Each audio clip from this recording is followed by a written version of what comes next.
और संसद के बजट सत्र का दूसरा चरण आज से शुरू हो रहा है और इस सत्र में संसद में केंद्र सरकार कई अहम विधेयक पेश करेगी। सरकार इस सत्र में new income tax code bill, वक्फ संशोधन विधेयक पेश कर सकती है। बजट सत्र के दूसरे हिस्से में सरकार कुल 3 दर्जन विधेयकों को पारित कराना चाहती है। इनमें से 36 विधेयक राज्यसभा में, 9 विधेयक लोकसभा में लंबित हैं। हालांकि आज के सत्र में भी हंगामे के आसार हैं। विपक्षी दल वक्फ संशोधन का विरोध कर रही है, जबकि अमेरिका के टैरिफ हटाने को लेकर बड़े दबाव का मुद्दा भी संसद में उठ सकता है। गुजरात में राहुल गांधी के बयान के बाद प्रदेश में राजनीति तेज है। प्रदेश कांग्रेस के सह प्रभारी चिरंजीव राव ने राहुल के बयान का समर्थन करते हुए कहा कि कांग्रेस को कमजोर करने वाले स्लीपर सेल को बाहर करेंगे। वहीं प्रदेश के गृह राज्य मंत्री जवाहर सिंह बेडम ने तीखा रिएक्शन देते हुए कहा कि कांग्रेस मुक्त भारत का सपना पूरा होगा। पार्टी ये देख रही है कि जो स्लीपर सेल्स कांग्रेस पार्टी में रहकर या किसी भी पार्टी में रहकर जो इस तरह का काम कर रहे हैं, उनके अंदर हमारी पार्टी जो आने वाले समय के अंदर कार्रवाई करेगी। ये तो राहुल गांधी जी ने स्वयं गुजरात के अंदर कहा है कि बहुत सारे ऐसे लोग हैं जो नेशनल लेवल पे भी हैं, जो कांग्रेस पार्टी के अंदर भीतर है कि बीजेपी के एज एन एजेंट काम कर रहे हैं। तो आने वाले समय के अंदर जिस तरह से होगा हम लोग कार्रवाई करते रहेंगे। वो कह रहे हैं कि उनके दल में भारतीय जनता पार्टी के लिए काम कर रहे हैं लोग। तो मुझे लगता है कि जो हमने कांग्रेस मुक्त भारत का सपना देखा था वो निश्चित रूप से पूरा होगा।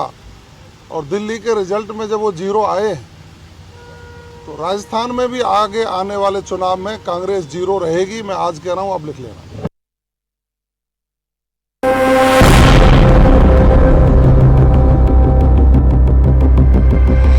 अगर हमें सख्त कार्रवाई करनी पड़ी, 10, 15, 20, 30, 40 लोगों को निकालना पड़ा, निकाल देना चाहिए।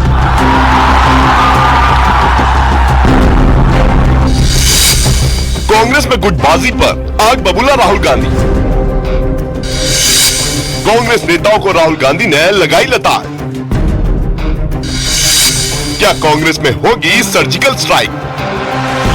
कांग्रेस नेता राहुल गांधी के गुजरात में दिए गए बयान को लेकर सियासत शुरू हो गई है। गुजरात में राहुल गांधी अपनी ही पार्टी के नेताओं पर बरस पड़े। अहमदाबाद में राहुल गांधी पार्टी के कार्यकर्ताओं को संबोधित कर रहे थे और इस दौरान गुजरात कांग्रेस में गुटबाजी की बात सामने आ गई। राहुल गांधी यहां तक बोल गए कि अगर कुछ लोगों को पार्टी से निकालना पड़ा तो निकाला जाएगा। गुजरात के किसान, गुजरात के मजदूर, गुजरात के स्टूडेंट्स ऑपोजिशन चाहते हैं, विकल्प चाहते हैं, बी टीम नहीं चाहते हैं।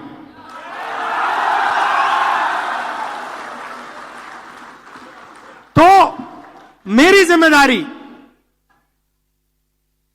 ये 2 जो ग्रुप्स हैं इनको छानने का है। कांग्रेस पार्टी में नेताओं की कमी नहीं है। District level, block level, senior level नेता हैं, बबरशेर हैं, मगर पीछे से चेन लगी हुई है और बबरशेर बंधे हुए सब। पहला काम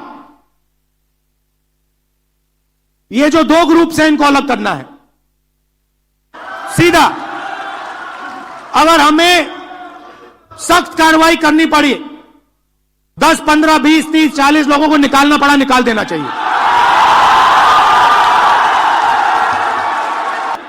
बीजेपी के लिए अंदर से काम कर रहे हो, चलो जाके देखते हैं, बाहर से काम करो।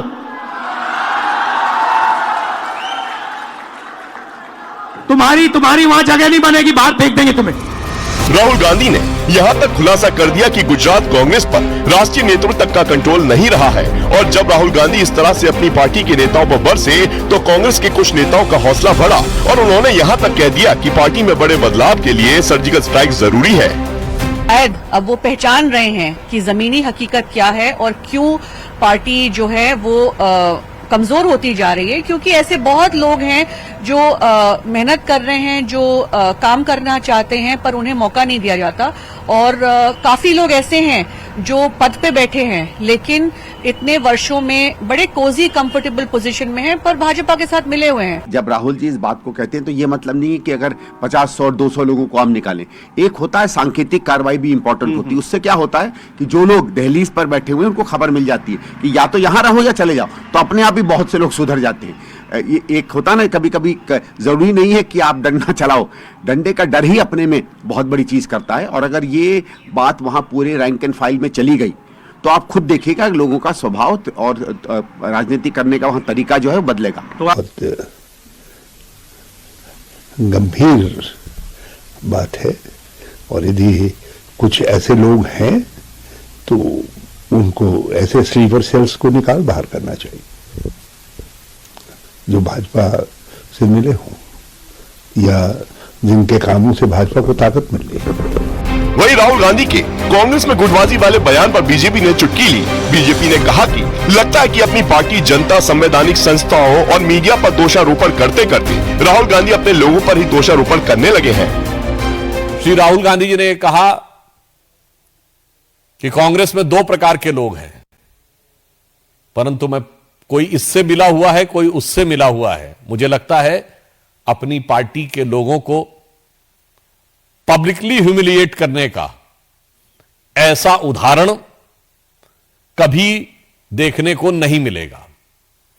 हम राहुल गांधी जी से पूछना चाहते हैं कि पहले यह बताइए कि आप किस किस से मिले हुए हैं, और आप जब विदेश में जाते हैं तो किस किस से मिल के आते हैं, और आपके साथ मिलने वाले लोग किस किस से मिले हुए हैं।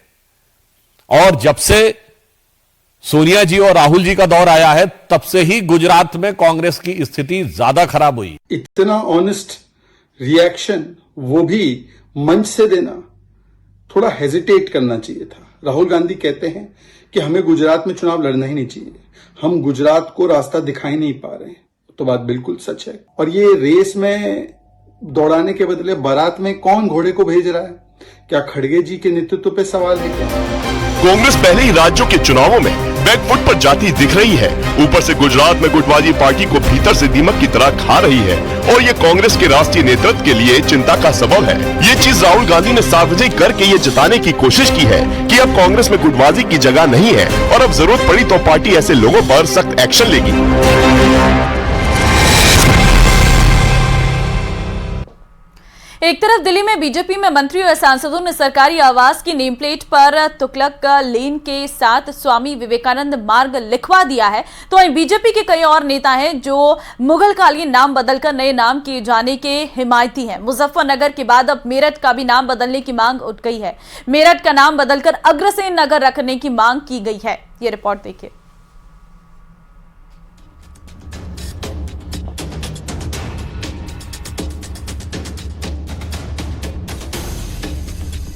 जहां एक तरह दिल्ली में बीजेपी में मंत्री और सांसदों ने सरकारी आवास की नेम प्लेट पर तुगलक लेन के साथ स्वामी विवेकानंद मार्ग लिखवा दिया है, वहीं बीजेपी के कई और नेता हैं जो मुगलकालीन नाम बदलकर नए नाम किए जाने के हिमायती हैं।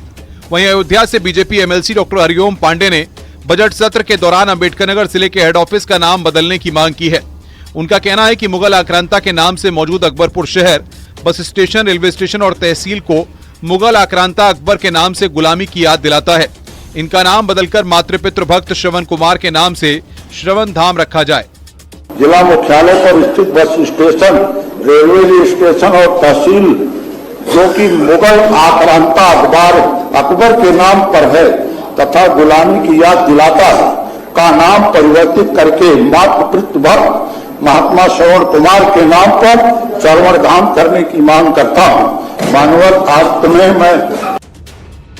मुजफ्फरनगर के बाद अब मेरठ का भी नाम बदलने की मांग उठ गई है। मेरठ का नाम बदलकर अग्रसेन नगर रखने की मांग की गई है। बीजेपी के व्यापार प्रकोष्ठ के संयोजक विनीत शारदा मंच ने ये मांग की है। यूपी के कौशल विकास राज्य मंत्री कपिल देव अग्रवाल ने भी समर्थन किया है। विनीत शारदा का कहना है कि इतिहास में जो गलतियां हुई हैं उन्हें अब सुधरने का समय आ गया है। मेरठ का नाम अग्रसेन नगर रख देना चाहिए। वहीं मुजफ्फरनगर का नाम बदलने की मांग पहले ही उठ चुकी है। आप करें मुजफ्फरनगर लक्ष्मी नगर, तो हम कहते हैं मेरठ को दीजिए अग्रसेन नगर। मेरठ को अग्रसेन नगर का नाम दिया जाए, क्योंकि अग्रसेन वो थे जिन्होंने अभिमन्यु जब फंस गए थे चक्रव्यूह में, और जब बगल के हस्तिनापुर में महाभारत चल रही थी, अभिमन्यु फंस गए तो भागे भागे अग्रसेन पहुंचे। अग्रसेन बोले मुझे भी युद्ध करना है। भगवान कृष्ण बोले तुम्हारी जोत अभी नहीं है, तुम्हारी जोत बढ़ेगी कलयुग में, तुम्हें भारत पर राज करना है। बीजेपी नेताओं की तरफ से नाम बदलने की मांग जारी है, जिस पर सियासी वार पलटवार भी हो रहा है। दिल्ली के तुगलक लेन में रहने वाले बीजेपी सांसदों ने अपने घर पर विवेकानंद मार्ग लिखवाया है। केंद्रीय मंत्री कृष्णपाल गुर्जर का सरकारी आवास भी दिल्ली के तुगलक लेन पर है। उनके घर की नेम प्लेट पर भी तुगलक लेन के साथ विवेकानंद मार्ग लिखा गया है। न्यूज़ 18 के लिए ब्यूरो रिपोर्ट। और चलिए सीधा आपको विधानसभा की कार्रवाई में लिए चलते हैं, जो इस वक्त शुरू हो गई है। तमाम मुद्दों पर चर्चा की जा रही है। आपको सीधी तस्वीरें विधानसभा की दिखाएंगे, जहां पर मैं आपके माध्यम से माननीय सदस्य को यह अवगत कराना चाहता हूं, इस बहुत महत्वपूर्ण अनुप्रति कोचिंग योजना के माध्यम से किसी छात्र का कोई भविष्य खराब नहीं हुआ, ना एक साल खराब हुआ है। नहीं, आप तो फरवरी तक का उत्तर तो सुन लीजिए माननीय सदस्य, उत्तर सुनो फिर आप पूछना। अरे दूसरा प्रश्न आप पूछना, तीसरा पूछना। बैठो, स्पेसिफिक क्वेश्चन पूछा है, दोबारा रिपीट करता हूं। उत्तर तो आने दो। फरवरी तक कितना रजिस्ट्रेशन हुआ और कितने बच्चों का भुगतान किया गया? जून जुलाई तक जो भुगतान होना था वो कितने लोगों का भुगतान हुआ, और नहीं हुआ तो क्यों नहीं हुआ? फिर अगला क्वेश्चन पूछूंगा आपसे, इसका स्टेटस। माननीय अध्यक्ष महोदय, जो मुख्यमंत्री अनुप्रति कोचिंग योजना है उसमें लक्ष्य हमारा 30,000 का है। अभी तक फरवरी मैं अगला प्रश्न पुकारूंगा। नो बैठिए। अरे उत्तर तो सुनना पड़ेगा।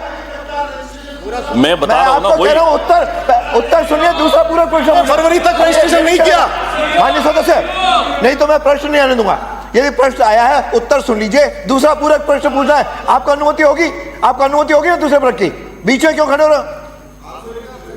आज तो दे रहे हैं कि नहीं दे रहे, मंत्री जो देंगे सुनना तो। माननीय अध्यक्ष महोदय, 30,000 के लक्ष्य के विपरीत हमारे पास में 67,427 मतलब 225% के करीब आवेदन आ चुके हैं। और अरे प्रश्न उत्तर सुनिए। अरे आप उत्तर सुनिए। वो क्यों नहीं हुआ? अगला प्रश्न। और जून जुलाई अगला तक प्रश्न क्यों नहीं हुआ? यदि अगला प्रश्न ऐसे नहीं आएगा।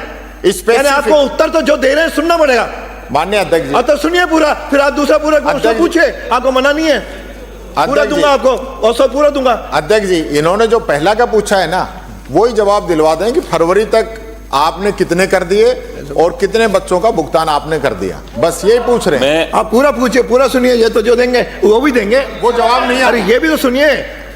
माननीय अध्यक्ष महोदय, मैं आपसे संरक्षण चाहूंगा, पहले माननीय सदस्य को ये कहें कि मेरी बात को पूरा सुने, पहले बिना किसी वजह से रोक टोक करना आवश्यक नहीं है। मैं पूरा उत्तर दूंगा।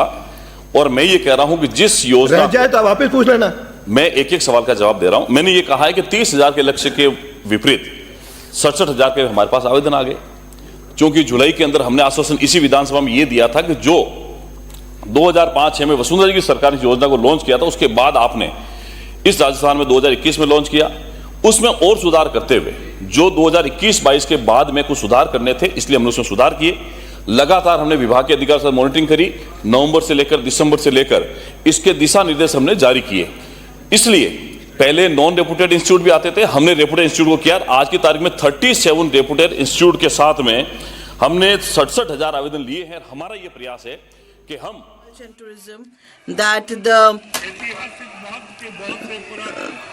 there are a lot of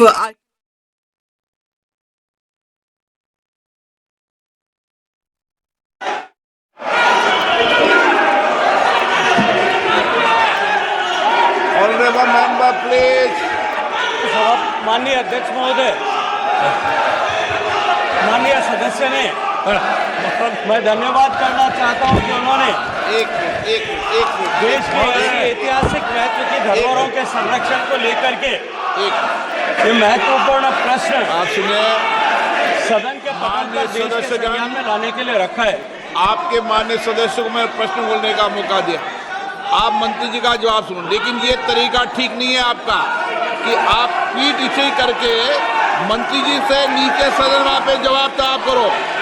ऐसा नहीं कर सकते आप, ये गलत परंपरा है, ये गलत संसद की मर्यादाओं को उल्लंघन मत कीजिए। आप इस तरीके का, ये आपका तरीका रवैया उचित नहीं है। प्लीज जाइए अपनी अपनी सीट पर। प्रश्नकाल सुनिए तो जाइए अपनी सीट पर।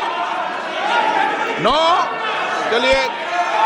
माननीय सभापति, सभा और लोकसभा दोनों की ही कार्रवाई लगातार जारी है, जिसमें विपक्ष अपने मुद्दों को लेकर लगातार प्रदर्शन और हंगामा करता हुआ नजर आ रहा है। फिलहाल बढ़ते हैं आगे, बात एएमयू की कर लेते हैं। एएमयू प्रशासन ने अब होली खेलने की इजाजत दे दी है। होली के त्योहार के लिए 2 दिन एनआरएससी हॉल में एएमयू छात्रों के लिए खुला रहेगा। मुस्लिम स्कॉलर्स ने भी एएमयू के फैसले का स्वागत किया है। वहीं अलीगढ़ में बीजेपी के मुस्लिम महिला नेता ने एएमयू कैंपस में मंदिर बनवाने की मांग की है। उनका कहना है कि जिस तरीके से एएमयू कैंपस में मुस्लिम छात्रों के लिए हर हॉस्टल में मस्जिद बनी हुई है, वैसे ही हिंदू छात्रों के लिए मंदिर बनना चाहिए। ये रिपोर्ट देखिए।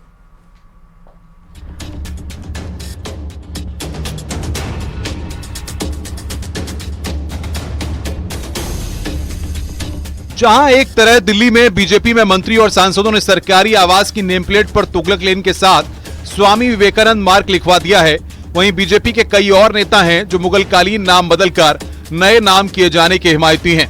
वहीं अयोध्या से BJP MLC doctor Hariom Pandey ने बजट सत्र के दौरान अंबेडकरनगर जिले के हेड ऑफिस का नाम बदलने की मांग की है। उनका कहना है कि मुगल आक्रांता के नाम से मौजूद अकबरपुर शहर, बस स्टेशन, रेलवे स्टेशन और तहसील को मुगल आक्रांता अकबर के नाम से गुलामी की याद दिलाता है। इनका नाम बदलकर मातृपितृ भक्त श्रवण कुमार के नाम से श्रवण धाम रखा जाए। जिला मुख्यालय पर स्थित बस स्टेशन, रेलवे स्टेशन और तहसील जो कि मुगल आक्रांता अकबर के नाम पर है तथा गुलामी की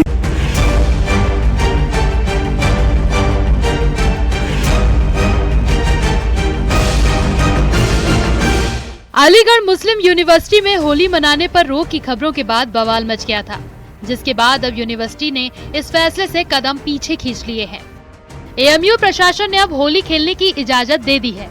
होली के त्योहार के लिए 2 दिन एनआरएससी हॉल एएमयू छात्रों के लिए खुला रहेगा। भारतीय सूफी फाउंडेशन के अध्यक्ष कशिश वारसी ने होली की अनुमति देने पर अलीगढ़ मुस्लिम यूनिवर्सिटी प्रशासन का धन्यवाद दिया। उन्होंने कहा कि होली देश का, हमारे भाइयों का त्योहार है। अगर रंग से ऐतराज है तो हम अपने घरों में रहें।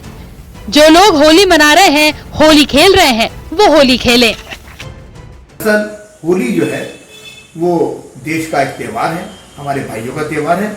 अगर हम मिलकर नहीं मना सकते, हमें रंग से कोई एतराज है, तो हम अपने घरों में बैठें, अपने कमरों में बैठें, और जो लोग होली मना रहे हैं, होली खेल रहे हैं, होली खेलें।